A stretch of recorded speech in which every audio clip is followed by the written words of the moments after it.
Sophia Joseph YouTube ప్రేక్షకులకి వందనాలు.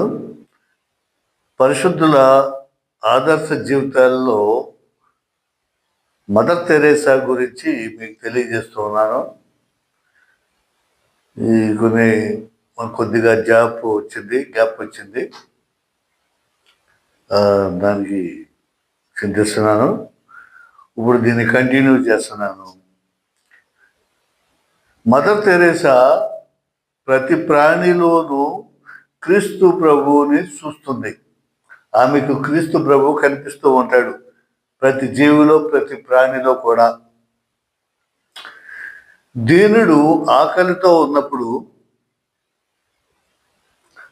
ఆమెకు ఆ దీనుడిలో ప్రభువు కనిపిస్తాడు.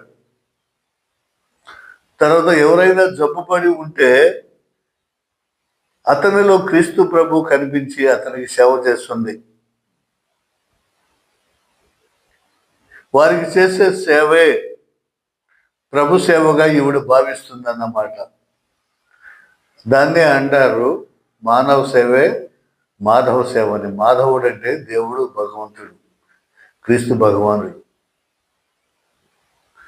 కాబట్టి ప్రతి పేదవానిలోనూ, వస్త్రాలు లేకోకుండా ఉండే పేదవానిలో క్రీస్తు ప్రభువు కనిపించి క్రీస్తు ప్రభువుకే సహాయం చేసినట్లు భావిస్తుంది.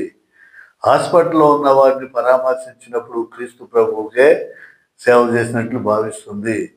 అలా పేదరికంలో ఎవరు ఉన్నా సరే వాళ్ళల్లో క్రీస్తు ప్రభువుని చూసి మరి వాళ్ళకి సేవ చేస్తూ ఉంటుంది. మరి ఈవిడ ప్రభు సేవ ఆమె భావించేది. అట్టి ఆమె సేవా దృష్టిని గమనించి హిందువులు, ముస్లింలు, పారసీకులు మొదలైన అన్ని మతాల వారు సహాయం చేస్తూ ఉండేవారు. ఒక క్రైస్తవులకే సహాయం చేసేదా? కాదు. హిందువులు, ముస్లింలు, పారసీకులు, పేదవారు ఎవరైతేనేమి మానవత్వం కలిగి ప్రతి మనిషిని కూడా ఆవిడ భగవంతుని స్వరూపంగా భావించేది. ఏ మతమైన మతంతో, కులంతో సంబంధం లేదు, ధనిక పేద సంబంధం లేదు. అతడు నిజంగా పేదవాడయ్యింది, మరి దరిద్రుడిగా బ్రతకలేని స్థితిలో, వస్త్రాలు లేని స్థితిలో, జబ్బులు నయం చేసుకోలేని స్థితిలో, ఆహారం లేని స్థితిలో ఉంటే ఎవరికైనా సహాయం చేస్తూ ఉండేదన్నమాట.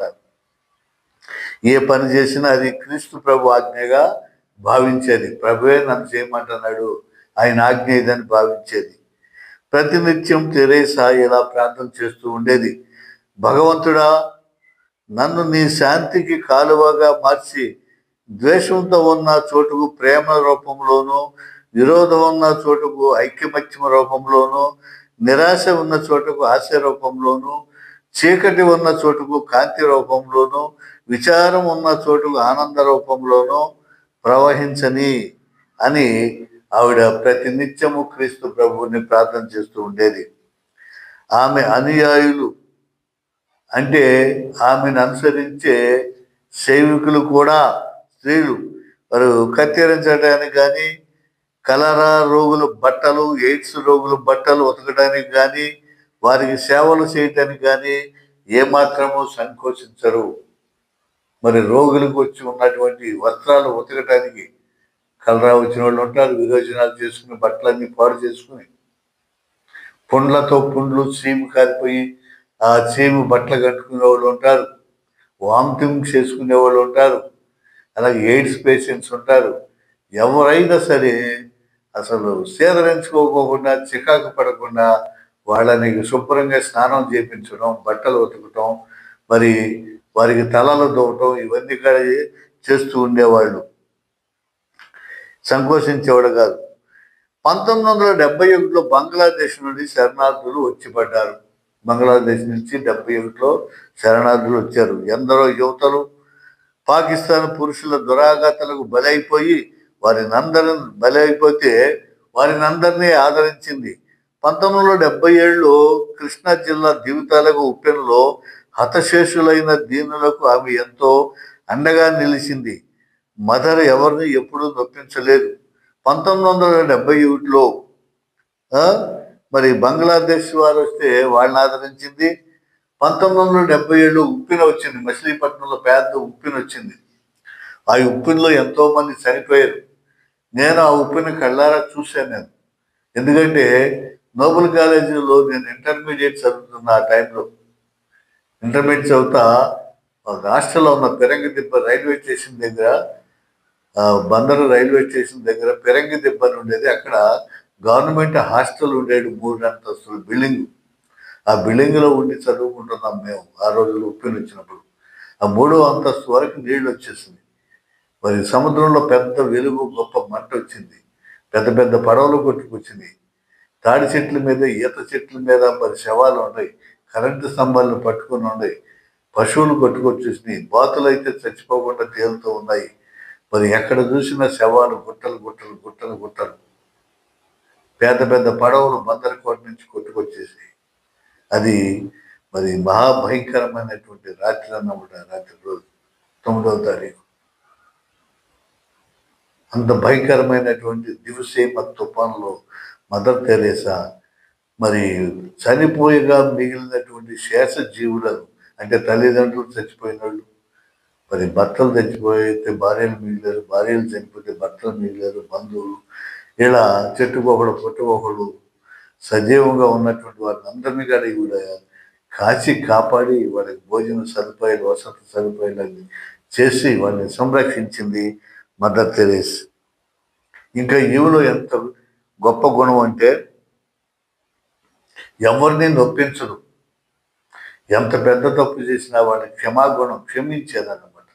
యేసు ప్రభు వారు చెప్పారు, ఎన్నిసార్లు క్షమించవచ్చు? 3 సార్ల, 30 సార్ల, అంటే 77 సార్లు కూడా క్షమించు. క్షమించు, క్షమ క్షమ, ప్రేమ ప్రేమ కలిగి జీవించని చెప్పి ప్రభు చెప్పేవాడు. దాన్ని చక్కగా ఆచరించేది. తన అనుయాయులు కూడా అలాగే, తన సేవకులు కూడా అలాగే ఉండేవాళ్ళు. మదర్ తెరేసా క్రీస్తు ప్రభువు, మదర్ తెరేసాలో క్రీస్తు ప్రభు యొక్క శక్తి దాగి ఉండేది. కాబట్టి అనేక అద్భుత కార్యాలు జరుగుతూ ఉండేవి. ఆవిడ చేసేటువంటి పనుల్లో ప్రభువునే నమ్ముకునేది. కాబట్టి అనేక అద్భుత కార్యాలు జరుగుతూ ఉండేవి. ఒకసారి BBC వారు మదర్ తెరేసాపై ఆమె సేవల గురించి ఒక డాక్యుమెంటరీ చిత్రాన్ని తీయాలని, షూటింగ్ చేయాలని మొదలుపెట్టారు. కానీ అది చీకటి సమయం, రాత్రి సమయం, వెలుతురు సరిగ్గా రాదు, ఫిలిం రాదేమో అనుకుంటే తీసిన తర్వాత చూస్తే బ్రహ్మాండంగా వెలుతురు ఉంటే ఎలా వస్తుందో అంతకంటే గొప్పగా ఆ ఫిలిం వచ్చిందన్నమాట. తర్వాత మరొకసారి ఒక పెద్ద ఆంబోతు బాగా మదించిపోయి రంకిలేసుకుంటూ వీధులంతా అడుగుకుంటూ రంకిలేసుకుంటూ పొడిచేద్దామన్న ఉద్దేశంతో పరుగులు తీసుకొస్తుంటే మదర్ తెరేసా ఒక్కసారి చెయ్యి ఎత్తి ఆగు అంది. ఆగు అనేసరికి అంత కోపంతో రౌద్రంగా వచ్చినటువంటి ఆ ఆంబోతు అక్కడే ఆగిపోయింది. మరొకసారి మరి ఒక ప్రేమదాస్ అనేటువంటి ఈవిడ ఆశ్రమం నుంచి అక్కడ పిచ్చివాళ్ళు ఉంటారు ఎక్కువగా. ఒక తప్పించుకుని వచ్చేసి మరి పారిపోతా పరుగులు తెస్తా ఉంటుంటే మదర్ తెరేసా ఒక పిలుపు వేయగానే లొంగిపోయి మళ్ళీ ప్రేమదాస్ ఇంట్లోకి వెళ్ళిపోయింది. దీని అంతటికి కారణం ఏమిటంటే క్రీస్తు ప్రభు యొక్క శక్తి మదర్ తెరేసాలో దాగి ఉంది. అనేక అద్భుతాలు అలా జరుగుతూ ఉండేవి. ఇవాళ డబ్బులు లేవురా భగవంతుడా పిల్లలకి భోజనానికి ఎలాగా అని చెప్పేసి ఆలోచిస్తుంటే ఎవరో గుర్తు తెలియని ఒక దాత వచ్చి, అమ్మ నీకు నేను సహాయం చేయాలనుకున్నాను, ఇదిగో తీసుకొని చెప్పి ఇచ్చి వెళ్ళిపోయేవాడు. అలా ఏది కావాలి దాన్ని ఎవరో ఒకరు రూపంలో మరి వచ్చి ఇస్తూ ఉండేవాడు. ఆ రకంగా తన మరి సేవలను నిర్విరామంగా ఎలాంటి ఆటంకం లేకోకుండా కొనసాగుతూ వచ్చేది. కారణం ఏంటంటే ఈవిడ అందరికీ సేవ చేసేది. తన ఆశ్రమంలో ఇంకేమిటో తెలుసా?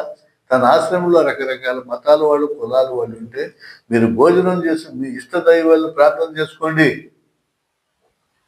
ఎవరిష్టం వచ్చింది దేవుణ్ణి వాళ్ళు తలుచుకుని ప్రార్థన చేసుకోమనేది.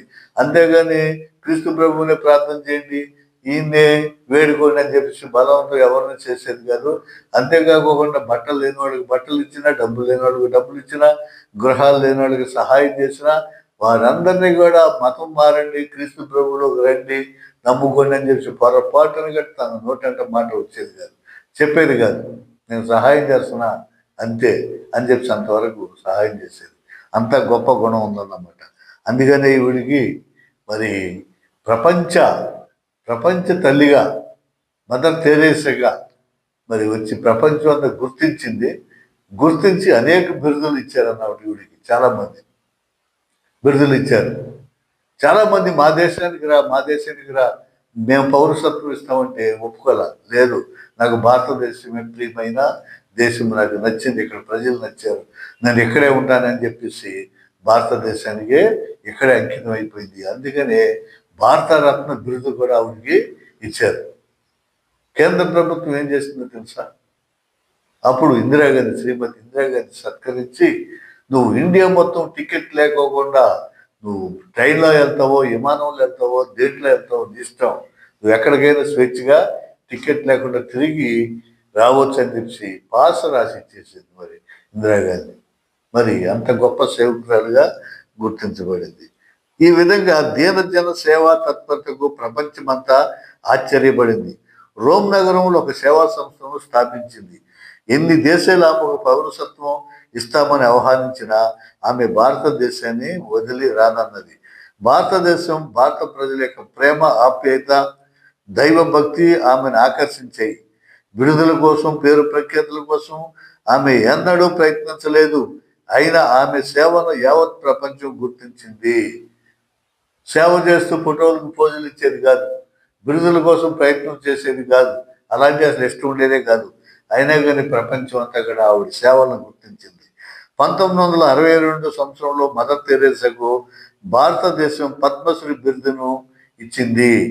అదేవిధంగా ఫిలిప్పీన్ దేశం మెగసెస్ అవార్డును అందజేసింది. అంతేకాకుండా 1971లో పోప్ జాన్ పాల్ గారు విశ్వశాంతి బహుమానం, 1970లో అమెరికాలో గుడ్ సమారియన్, మంచి సమరయుడు అనేటువంటి అవార్డును, 1971లో కెనడీ అంతర్జాతీయ అవార్డును, 1972లో నెహ్రూ అవార్డును మరి ఆమెను వరించాయి. ఈ బిరుదులని కూడా ఆవిడకి ఇచ్చారన్నమాట. చూడండి ఎన్ని దేశాలు ఆవిడకి బిరుదులు ఇచ్చి సత్కరించారో. భారత ప్రభుత్వం దేశంలో ఎక్కడికైనా ఎప్పుడైనా టికెట్ లేకుండా వెళ్ళడానికి ఉచిత ఫ్రీ పాస్ ఇచ్చింది. 1975లో మరి శ్రీమతి ఇందిరాగాంధీ మదర్ తెరేసాను అపూర్వంగా సత్కరించింది. 1975లో ఆల్బర్ట్ స్వెటర్ అంతర్జాతీయ బహుమతి, సెరిస్ మెడల్, సెయింట్ ఫ్రాన్సిస్ జేవియర్ గౌరవ డాక్టరేటు, 1976లో శాంతినికేతన్ గౌరవ డాక్టరేటు, 1977లో కేంబ్రిడ్జి విశ్వవిద్యాలయం డాక్టర్ ఆఫ్ డివినిటీ డిగ్రీ ఆమెకు లభించాయి. 1979లో విశ్వవిఖ్యాత నోబెల్ శాంతి బహుమతి లభించింది. 1980లో భారత ప్రభుత్వం అత్యంత ప్రతిష్టాత్మకరమైన భారతరత్న బిరుదునిచ్చి సత్కరించింది. సమకాలీన చరిత్రలో మదర్ తెరేసా విశ్వమాతయే కాదు, అమూల్య రత్నం కూడా. ఎక్కడ దైవం ఉంటుందో అక్కడ దయా స్వరూపిణి అయిన మదర్ తెరేసా ప్రత్యక్షమయ్యేది. ఈ రకంగా ఎక్కడ పేదవాడు, ఎక్కడ చదువు, ఎక్కడ బాధ, ఎక్కడ తుఫాను, ఎక్కడ భూకంపం, ఎక్కడ ఏం జరిగిందో అక్కడ ప్రత్యక్షం అయిపోయేది. వాళ్ళని ఆదుకునేది, వాళ్ళకి సహాయం చేసేది, ప్రపంచమంతా గడ తిరిగేది. కానీ స్థిరంగా ఎక్కడ ఉండేది? భారతదేశంలోనే ఉండేది, కలకత్తా మహానగరంలో ఉండేది. ఆమె క్రైస్తవ మతంలో పుట్టి పెరగటం వల్ల క్రీస్తు అంటే ఆమెకు అపరిమితమైనటువంటి భక్తి. అయినా అన్ని మతాల వారి ఎడల మదర్కు సమానమైన ఆదరణ ఉండేది. ఎల్లవేళలా క్రీస్తు ప్రభువుకు స్తుతులు చెల్లిస్తూనే ఉండేది. పరిశుద్ధ బైబిల్ గ్రంథంలో క్రీస్తు ప్రభు చెప్పిన అనేక సూక్తులను ఆమె అనునిత్యము గుర్తు చేస్తూ ఉండేది. స్వార్థాన్ని, అహంకారాన్ని, వ్యామోహాన్ని విడిచి శాంతి, కరుణ, సేవా దృక్పథం అలవర్చుకున్నది.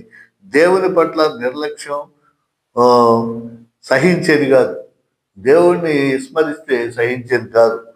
ప్రతి వ్యక్తిలోనూ క్రీస్తు స్వరూపాన్ని ఆమె దర్శించుకుంది. తన ఆత్మలను సంపూర్ణముగా దైవ మందిరాలుగా మలుచుకున్న వారి జీవితాలు ధన్యమవుతాయని ఆమె విశ్వసించింది. ఎవరైతే తన ఆత్మను దేవునికి మరి అప్పగిస్తుందో మరి వాడు దేవుని సన్నిధిలో నిలకడగా ఉంటారని చెప్పి ఆవిడ విశ్వసించేది. ఒకరి పట్ల ఒకరు ప్రేమతో వ్యవహరించండి అన్న క్రీస్తు ఆజ్ఞ ప్రకారం నడుస్తుంది. ప్రేమే దైవం, ప్రేమే సృష్టికి మూలం, ప్రేమే సమస్తం అని చెప్పేసి ఆవిడ క్రీస్తు ప్రభు ప్రేమను వెల్లడించేది. ఆమె ఎవరిని క్రీస్తు మతంలోకి మారండి అని అడగలేదు. ఆశ్రమ వాసులు ఎవరి మత ప్రార్థనలు వారు చేసుకోవచ్చు. ఆశ్రమంలో ఉన్నటువంటి వారు ఎవరు ఇష్టం వచ్చిన దేవుడిని వాడు కొలుసుకోవచ్చు. బలవంతంగా క్రీస్తు ప్రభుని పూజించండి అని చెప్పి ఏనాడు అనేది కాదు. ఆమె మతం మానవత మతం. మిషనరీస్ ఆఫ్ చారిటీ అనే సంస్థకు మదర్ తెరెసా ఊపిరి. తర్వాత ఆమె వలె స్వార్థరహితంగా పనిచేసే సిస్టర్స్ ఆత్మ త్యాగంతో భగవంతుని మానవులను ప్రేమించి సేవించే శిక్షణ సిస్టర్స్కు ముందుగా ఇవ్వబడుతుంది. ఎవరైనా మదర్ తెరెసాను అనుకరించి అమ్మ మేము కూడా మీ దగ్గరికి వస్తాం, సేవ చేస్తాం, పేద ప్రజల కంటే వాళ్ళని తీసుకుని తన రూల్స్ అన్ని చెప్పింది. ఈ రకంగా ప్రేమ కలిగి ఉండాలి, విసుక్కోకూడదు, ఆప్యాయతగా ఉండాలి. మరి జబ్బులో ఉన్నటువంటి వారిని, వాంతులు చేసుకున్నటువంటి వారిని, మరి విరోచనాలు చేసుకున్నటువంటి వారిని బట్టలు చేయటం, సంటి పిల్లలాగా సాగటం, ఎన్ని చేయాలని శిక్షణ ఇచ్చి ఇలా చేయగలిగితేనే మీరు ఉండండి అని చెప్పేసి ఖచ్చితంగా కళాఖండిగా చెప్పేది. అందులో చేరేవారు తల్లిదండ్రులను విడిచి బ్రహ్మచర్యం చేపట్టి అనగా వివాహం చేసుకోకుండా, ఎందుకంటే పెళ్లి చేసుకుంటే స్వార్థం పెరుగుతుంది. నా భర్త, నా పిల్లలు, నా బంధువులు అనే బంధాలు ఏర్పడటం వల్ల సేవ సక్రమంగా చేయలేరు. పెళ్లి చేసుకోకుండా అలా జీవితాంతం సేవ చేయటానికి నిలబడిపోవాలి.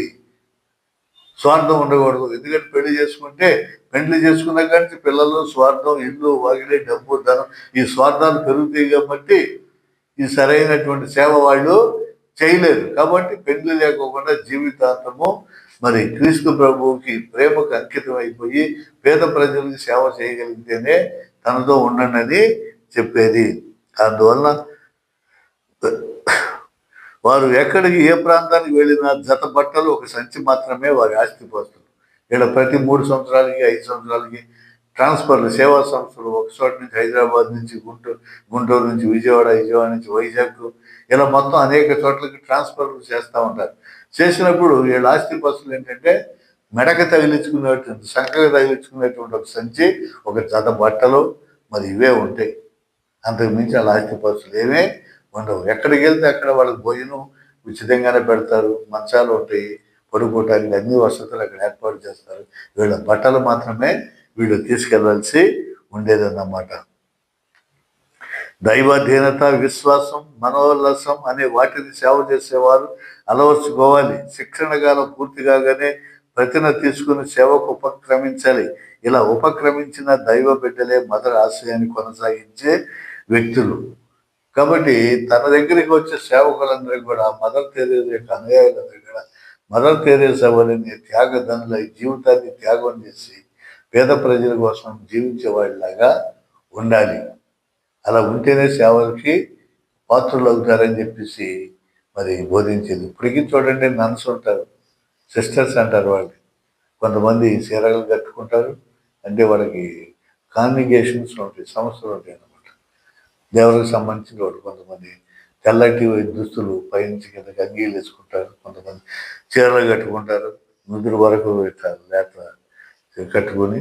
మరి వాళ్ళు కొంతమంది హాస్పిటల్స్లో పనిచేస్తారు, కొంతమంది టీచర్స్గా వాళ్ళకి పాఠశాలలు ఉంటాయి, ఆ పాఠశాలలో పనిచేస్తుంటారు. మనకి ఇక్కడ బియాంకి పాఠశాల ఉంది, ఆర్సిఎం స్కూల్ అంటారు. మరి ఆర్సిఎం హాస్పిటల్ ఉంది, అమెరికన్ హాస్పిటల్ అంటారు. అలా హాస్పిటల్లో పనిచేసేవాళ్ళు, స్కూల్స్లో పనిచేసేవాళ్ళు, కొంతమంది మరి చర్చెస్లో పనిచేసేవాళ్ళు, ఇలా రకరకాలుగా వాళ్ళే చదివిస్తారు. 10th క్లాస్ చదివిన తర్వాత సిస్టర్స్ ట్రైనింగ్ వచ్చేవాళ్ళు ఆహ్వానిస్తారు. ఆహ్వానించినప్పుడు ఏం చేస్తారంటే, తల్లిదండ్రులకి మాకు ఎలాంటి సంబంధం లేదు, నేను శాశ్వతంగా శిక్షణకి మరి నన్నగా మారిపోతున్నా అని చెప్పేసి అక్కడ అగ్రిమెంట్ రాసేస్తారు. రాసి తల్లిదండ్రులకి ఇస్తారు.